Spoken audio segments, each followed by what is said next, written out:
যা গরম পড়েছে, এই গরমে মাথা ঠান্ডা রাখাটাই খুব মুশকিল হয়ে যাচ্ছে। কি বলো তোমরা? এসিতে থাকলে তো ফুল বডি ঠান্ডা হয়ে যায়, কিন্তু মাথা ঠান্ডা করবে কিভাবে? তো আজকে আমি সেই জন্যই নিয়ে এলাম একটা ঠান্ডা ঠান্ডা কুলকুল তেল। এই গরমে একবার যদি লাগিয়ে নিতে পারো, মাথা ঠান্ডা তো হবেই, সাথে সাথে চুলও হবে সিল্কি, আর নিউ হেয়ার গ্রোথ হবে। কি ভালো হবে বলো তো এরকম একটা তেল যদি বাড়িতেই বানানো যায়।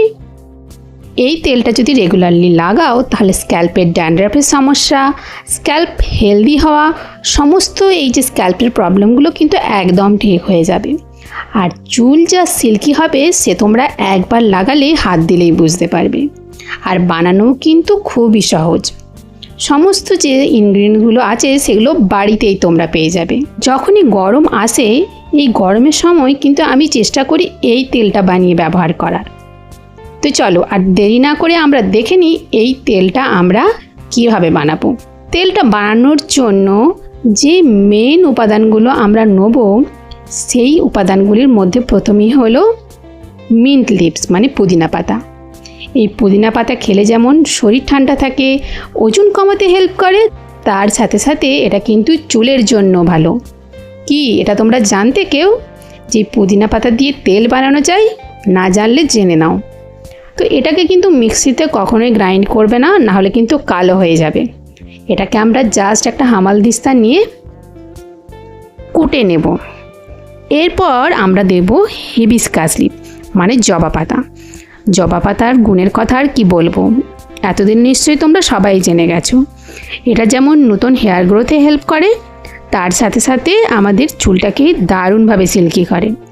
এক মুঠো পরিমাণ নাও, আর সেটাকেও কিন্তু ভালো করে হামালদিস্তা দিয়ে কুটে নাও। এটাও কিন্তু ব্লেন্ডারে দেবে না। এরপর আমরা নেব জবা ফুল। এটাকে বাদ দিয়ে কি কোনো চুলের তেল বানানো যায়?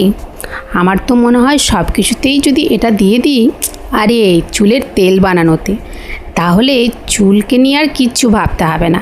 তো এটাও আমি নিয়ে নিলাম 5-6টা মতো জবা ফুল নিয়ে, সেটাকেও আমরা কুটে নিলাম।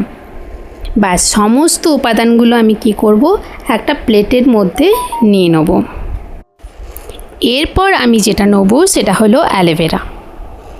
এই অ্যালোভেরা আমরাই দেখেছি ছোটোবেলায় ঠাকুমা ওরা মাথার মধ্যে লাগিয়ে রাখতো।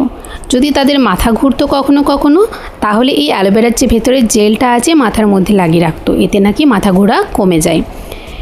এটার কারণ হলো অ্যালোভেরার ঠান্ডা প্রকৃতির। তাহলে গরমে যদি মাথা ঘোরে অনেক সময়, এটা লাগালে কিন্তু মাথা ঠান্ডা হয়ে যায়। তো এটা যদি আমরা চুলে লাগাই, এটা কিন্তু আমাদের স্ক্যাল্পের পিএইচটাকে ব্যালেন্স করে। এটাকেও আমি কুচি কুচি করে কেটে নিলাম। এরপর আমরা নেব নারকেল তেল। এই গরমে নারকেল তেলের মতো ঠান্ডা জিনিস আর হয় না, তাই আমি এখানে ব্যবহার করেছি নারকেল তেল। আর অল্প একটু সিসেমে অয়েল, এটা কিন্তু অপশনাল, দিতেও পারো নাও দিতে পারো। এটা আমাদের হেলদি স্ক্যাল্পের জন্য খুবই ভালো। এই সমস্ত ইনগ্রিডিয়েন্টসগুলো একসাথে দিয়ে আমরা মিশিয়ে নেব। এখন কিন্তু আমি গ্যাসের মধ্যে বসাইনি। এই তেলটা আমাদের স্ক্যাল্পের ব্লাড সার্কুলেশন লেভেলটা কী করবে, ইনক্রিজ করবে। আর আমাদের ফলিকল তাতে কিন্তু নতুনভাবে গ্রোথ করতে শুরু করবে। এছাড়াও স্ক্যাল্প যদি হেলদি থাকে, তাহলে নিউ হেয়ার গ্রোথ থেকে শুরু করে আমাদের চুলের গোড়া মজবুত হয়, আর হেলদি হেয়ার গ্রোথ সেখান থেকে প্রমোট হয়। এটাকে লো ফ্লেমে আমাদের গ্যাসের মধ্যে বসিয়ে 7 থেকে 10 মিনিটের মতো তোমরা কিন্তু এটাকে গরম করে নেবে, ফুটিয়ে নেবে। দেখবে তেলটা কিন্তু পুড়বে না, বাট সমস্ত জিনিসগুলো ইনফিউজ হতে থাকবে। এভাবে আস্তে আস্তে ইনফিউজ হয়ে গেলে 7 থেকে 10 মিনিট পর আমাদের তেলটা কিন্তু রেডি হয়ে যাবে। এই তেলটা এই গরমে তোমরা ইউজ করে যদি দেখো, দেখবে নিউ হেয়ারের গ্রোথের সাথে সাথে তোমাদের চুলটা দারুণভাবে সিল্কি সফট হয়ে যাবে। যাদের চুল খুবই রাফ তাদের জন্য তো দুর্দান্ত, কারণ চুলটা একবার লাগালেই কিন্তু সফট আর সিল্কি হয়ে যায়। তো দেখতেই পাচ্ছ কত ফেনা। এই ফেনাটা যখনই কমে যাবে তখনই বুঝবে আমাদের তেলটা কিন্তু রেডি হয়ে গেছে। কিন্তু কোনোভাবেই পোড়ানো যাবে না।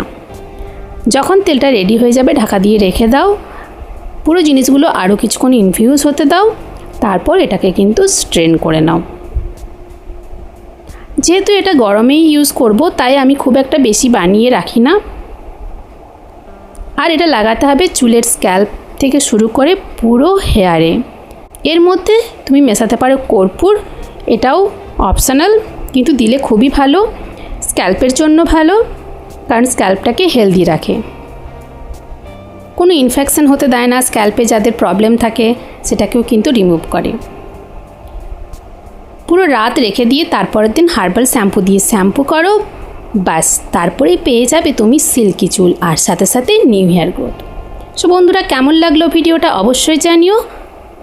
ভিডিওটি পছন্দ হয়ে থাকলে লাইক, শেয়ার, কমেন্ট করতে একদমই ভুলবে না। আর এই রকমই ভিডিও পেতে চ্যানেলটি সাবস্ক্রাইব করে নোটিফিকেশন বেলটি অন করে দেবে।